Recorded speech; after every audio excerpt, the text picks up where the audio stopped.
नमस्कार दोस्तों, मैं हूं अभयराज सिंह और स्वागत है आपका हमारे YouTube चैनल ग्रोथवेल एजुकेशन में। दोस्तों, आज हम बात करेंगे पीएचडी के बारे में। पीएचडी क्या है, पीएचडी कैसे करें, पीएचडी करने के बाद कौन कौन से प्रोस्पेक्ट्स हैं हमारे पास। इसके अलावा पीएचडी हम कहां से कर सकते हैं, कितनी कम फीस में कर सकते हैं और कौन कौन से हमें एग्ज़ाम क्वालिफाई कर लेने चाहिए पीएचडी करने से पहले। तो इस सब पर आज मैं अपनी राय आपको दूंगा। इसके साथ साथ आपको बताऊंगा कि पीएचडी करने के साथ साथ आप दूसरे प्रोग्राम कौन से कर सकते हैं। यदि आपने हमारा चैनल अभी सब्सक्राइब नहीं किया है तो कृपया इसको सब्सक्राइब कर लें, साथ ही अपने दोस्तों के साथ वीडियो को शेयर करना ना भूलें। पीएचडी दोस्तों बोलते हैं डॉक्टर ऑफ फिलॉसफी को। पीएचडी करने के लिए ज़रूरी है कि आपके पास मास्टर डिग्री हो और मास्टर डिग्री में मिनिमम 60% मार्क्स हों। पीएचडी करने से पहले दोस्तों बहुत ज़रूरी है कि आपने नेट या जेआरएफ का एग्ज़ाम क्वालिफाई किया हो।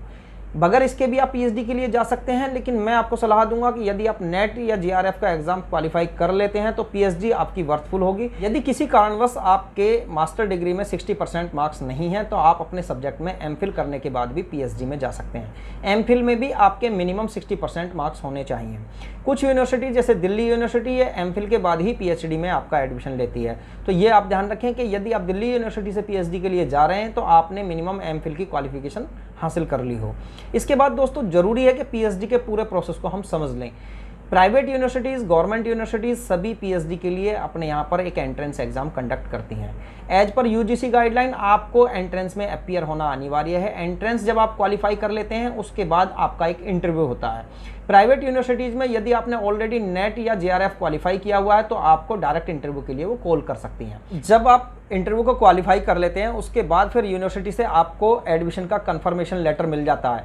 इसके बाद रिसर्च एंड डिग्री कमेटी आपको कॉल करती है। आपके रिसर्च से संबंधित एक इंटरव्यू होता है जिसमें आप अपनी प्रेजेंटेशन देते हैं। आपका जो भी रिसर्च का टॉपिक है उस टॉपिक से संबंधित आपको सिनॉप्सिस बनानी होती है। उस सिनॉप्सिस के आधार पर आपकी रिसर्च डिग्री कमेटी डिसाइड करेगी कि आप इस टॉपिक पर कंटिन्यू करेंगे रिसर्च को या नहीं करेंगे।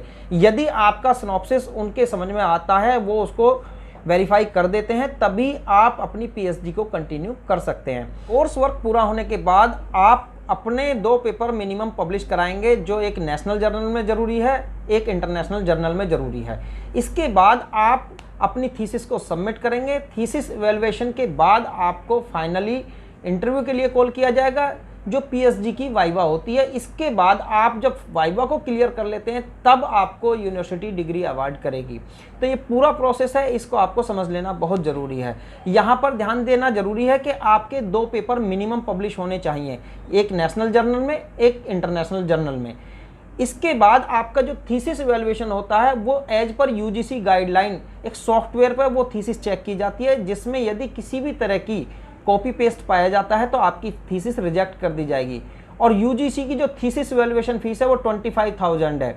यानी अगर आपकी थीसिस रिजेक्ट होती है तो आपके 25,000 रुपीज़ खत्म हो जाएंगे। इसलिए ज़रूरी है कि आप जब भी थीसिस जमा करें उससे पहले उसको चेक कर लें। फाइनली आप इंटरव्यू देने के बाद जो आपका वाइवा के रूप में होगा, आपको पीएचडी की डिग्री अवार्ड कर दी जाएगी।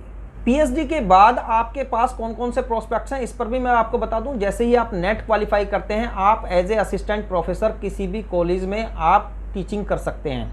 इसके अलावा जैसे ही आप पीएचडी अपनी कंप्लीट करते हैं तो पीएचडी कंप्लीट होने के बाद एज ए लेक्चरर या एज ए प्रोफेसर आप अलग अलग यूनिवर्सिटी या कॉलेजेस में अपॉइंटमेंट पा सकते हैं। पीएचडी के संबंध में फीस को लेकर भी बहुत सारे कन्फ्यूजन है, इसके बारे में मैं आपको क्लियर कर दूं। यदि आप जेआरएफ या नेट क्वालिफाई करने के बाद पीएचडी के लिए जाते हैं तो यहाँ आपका बहुत ज़्यादा खर्चा नहीं होता। आप गवर्नमेंट यूनिवर्सिटी से बहुत कम फीस में पीएचडी कंप्लीट कर सकते हैं। लेकिन यदि आप प्राइवेट यूनिवर्सिटी में पीएचडी के लिए जाते हैं तो आपके 2 लाख रुपए मिनिमम से लेकर आप 5 लाख रुपए तक का खर्चा करेंगे।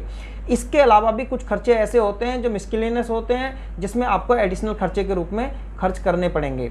जैसे आपकी थीसिस इवैल्यूएशन चार्जेज होते हैं, पेपर पब्लिश आप कराते हैं जर्नल में तो उसकी कुछ फीस नॉमिनल होती है। इसके अलावा आपके ट्रांसपोर्टेशन और दूसरे अदर एक्सपेंसेस होते ही होते हैं। तो दोस्तों, पीएचडी करने से पहले आपको ध्यान रखना है कि आपका सब्जेक्ट उस यूनिवर्सिटी में अवेलेबल हो, यूनिवर्सिटी यूजीसी अप्रूव्ड हो। इसके साथ साथ आपका गाइड भी क्वालिफाइड हो, क्योंकि गाइड क्वालिफाइड होना बहुत ज़रूरी है।